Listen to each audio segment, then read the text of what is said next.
नाव सांगा. मी ह्या क्षेत्रातील एक सुजाण नागरिक म्हणून ह्या तुमच्या कॅमेऱ्यासमोर सांगत आहे की शेवटच्या 2 महिन्यापासून यांच्यासोबत मी कॉन्टॅक्टमध्ये होतो.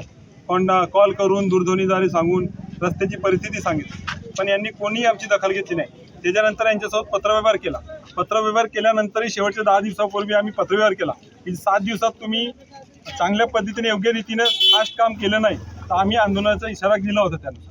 पण त्यांनी त्याची पण तसदी नाही दाखवली की यांना किती त्रास असेल. इथे इकडल्या लोकांचे कितीदा ॲक्सिडेंट होऊन कोणाला दुखापत झाली, कोणी अपंग झाले, तरी पण त्यांना कोणत्याही पद्धतीची तसदी न दाखवता आमच्याशी कॉन्टॅक्ट पण नाही केला.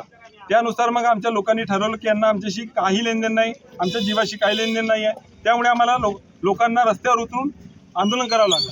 तेव्हा प्रशासनाची जागा नाही. आता या प्रशासनाने या आंदोलनाची दखल घेऊन आम्हाला 25 डिसेंबरपर्यंत यांनी डेडलाईन दिली आहे की 25 डिसेंबरपर्यंत चुटिया गेट ते नवेगावबांध आणि नवेगावबांध ते गोठणगाव हा रस्ता आम्ही परिपूर्ण 100% पूर्ण करून देऊ. दुसरी मागणी पूर्ण करून दिली की आमच्या अपघात जे होतात त्यांची दखल घेऊन इथे एक ॲम्ब्युलन्स 24 तास उपलब्ध राहील, एक टोल फ्री नंबर आम्हाला 24 तास उपलब्ध राहील. त्याच्यानंतर अपघात झालेल्या लोकांची आर्थिक मदत, त्यांची शेवटपर्यंतचा खर्च करून द्यायची जिम्मेदारी त्यांची असेल. म्हणून त्यांनी ते पण आम्ही लिहून घेत आहे की आम्हाला आमच्या लोकांना ज्यांचा अपघात झाला त्यांना आर्थिक मदत त्यांना देण्यात यावी. ते पण त्यांनी मागणी पूर्ण केलेली आहे, म्हणजे लिहून द्यायला तयार आहे. आता आम्ही ते लिहून घेत आहे.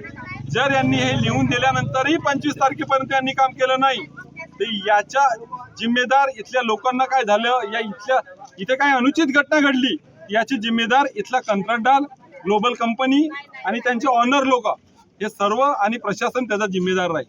बस.